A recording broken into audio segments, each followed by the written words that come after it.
Hello everyone, welcome to my channel Shakuntala daily life. এই দেখো, কালকে টিচার্স ডে, তাই দুটো কেকের অর্ডার ছিল। একটা ক্রাম কোট করা হয়ে গেছে, আর একটা আমি বেক করে রেখেছি। গরম আছে, একটু ঠান্ডা করতে দিয়েছি। তার ফাঁকে আমি রান্না করে নেব। তো যেহেতু সকালবেলায় আমাকে কেকগুলো নিয়ে যেতে হবে, তো সেই জন্য আমাকে রান্না আর কেক দুটো একসাথে করতে হবে। চলো রান্নাঘরে যাই।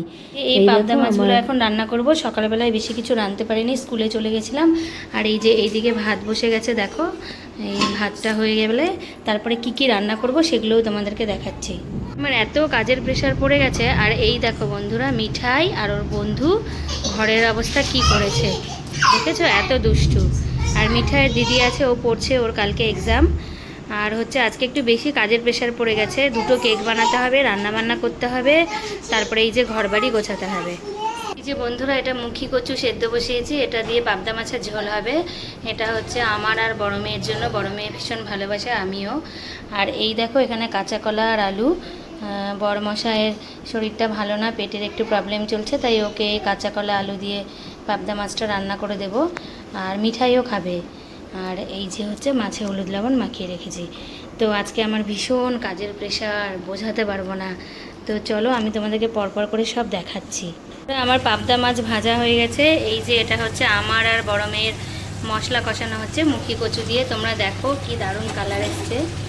এই যে, আর এটা হচ্ছে আমার বড়মশাই আর ছোটো মেয়ের মাছের ঝোল, কাঁচা কলা আর আলু দিয়ে। এই যে, এই দেখো বন্ধুরা, আমার পাবদা মাছের ঝোল কমপ্লিট মুখী কচু দিয়ে। এই যে কি দারুণ কালার এসছে, খেতে দারুণ হয়। তো তোমরা যদি খেতে চাও তাহলে আমার বাড়িতে চলে এসো। তো বন্ধুরা, আমি কেকটাকে কেটে রেখেছিলাম যেন কেকটা ঠান্ডা হয়ে যায়। পুরো ঠান্ডা হয়ে গেছে। এখন বাজে ঘড়িতে রাত 9টা। তো জাস্ট রান্নাটা কমপ্লিট করে আসলাম। তোমাদেরকে আমি তো দেখালামই পাবদা মাছের ঝোল, দু রকমের মাছের ঝোল। আর এই যে ক্রিম ট্রিম সব রেডি। এটাকে ক্রাম কোট করে আধ ঘন্টা ফ্রিজে রাখতে হবে। মানে ধরো আজকে রাত্রি 12টা বেজে যাবে আমার এই কেক দুটো বানাতে। তো আমি বানাই, তোমাদেরকে নেক্সট স্টেপটা আমি ডেফিনেটলি দেখাবো। তো তোমরা আমার সাথে থেকো বন্ধুরা, শুধু এটুকুনি চাই। তো আমার কেকটাতে লেয়ার দেওয়া হয়ে গেছে। তো আমি এইভাবে এটাকে ক্রাম কোট করছি। এটাকে এখন আমি পুরো ঢেকে ক্রাম কোট করে আমি এটাকে ফ্রিজে রেখে দেবো আধ ঘন্টা। আসলে আমি আজকে রান্না করছিলাম আর কেক বানাচ্ছিলাম, দুটো কেক একসঙ্গে বানাতে হবে, তাই একটু চাপ বেশিই মনে হচ্ছিল।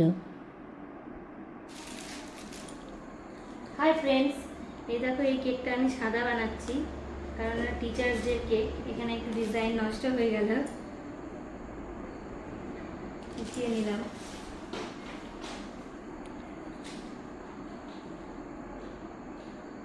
আমারই মনে হলো টিচার্স ডে কেক যেহেতু, এটা সাদা করলে ভীষণ ভালো লাগবে দেখতে, তাই আমি কেকটা সাদা বানালাম।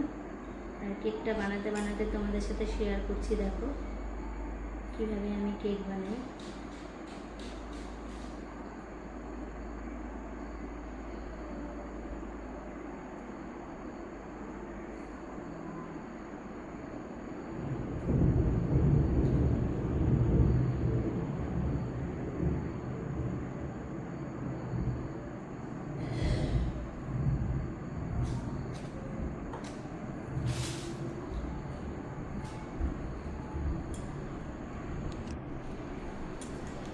আমি এখন এই কেকটার উপরে হ্যাপি টিচার্স ডে লিখবো। দেখো আমি লিখছি, তোমাদেরকে আমি দেখাবো।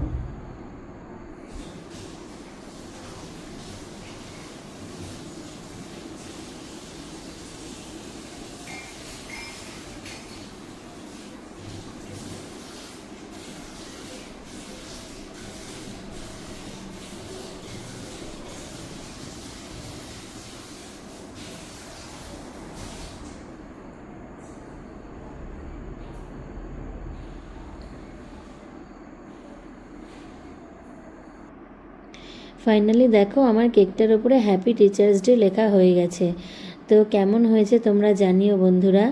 আসলে এটা টিচার্স ডে ছিল, তাই আমি ভাবলাম যে কেকটা আমি সাদাই বানাই, তো দেখতে বেশি ভালো লাগবে, তো তাই বানিয়েছি। এই কেকটা একজন অর্ডার দিয়েছিল খাওয়ার জন্য নেবে। তো আমি ভাবলাম বাচ্চা মেয়ে, তো ওর মা আমাকে বলেছিল যে এমন করে কেকটা বানিও যেন আমার মেয়ে খুশি হয়। তো নর্মালি ছোট মেয়েরা পিঙ্ক আর হোয়াইটই ভালোবাসে। তো আমি ভাবলাম পিঙ্ক আর হোয়াইটের মধ্যে কিছু ডিজাইন করে দিই, আর ওপরে কিছু বাটারফ্লাই দিয়ে দেবো। তো আমি এখন পিঙ্ক রোজ দিচ্ছি। এটা দেয়া হয়ে গেলে তারপরে আমি এর ওপরে বাটারফ্লাইটা অ্যাপ্লাই করব। তো তারপরে বন্ধুরা তোমরা দেখো যে কেমন হয়েছে।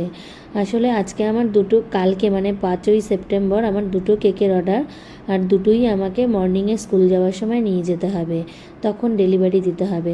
তো আমার কিছু করার নেই, তাই আমি আজকে রান্না করছিলাম আর রান্নার ফাঁকে ফাঁকে এই কেকটা বানাচ্ছিলাম।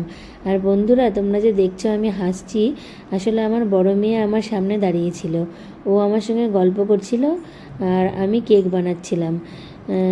কেউ পাশে দাঁড়িয়ে গল্প করলে একটু ভালোই লাগে, বোর ফিল হয় না। তো আমি ওর সাথে গল্প করছিলাম আর ও একটু হাসির কথা বলছিল।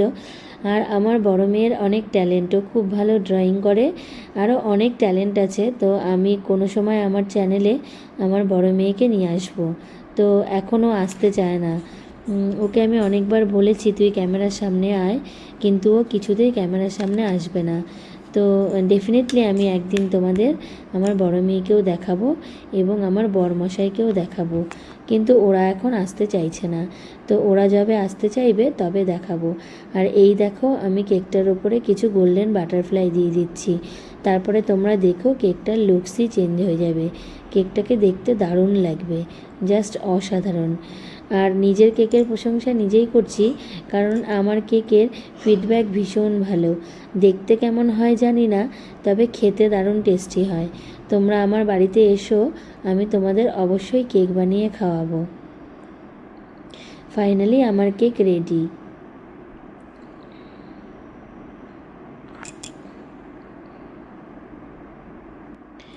এই দেখো ফাইনালি আমার কেকটা রেডি হয়ে গেছে। তো কেমন লাগছে তোমরা প্লিজ কমেন্ট বক্সে জানিও।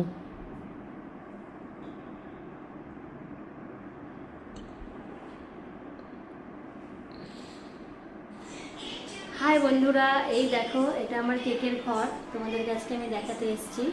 এইখানটায় আমি কেক বানাই।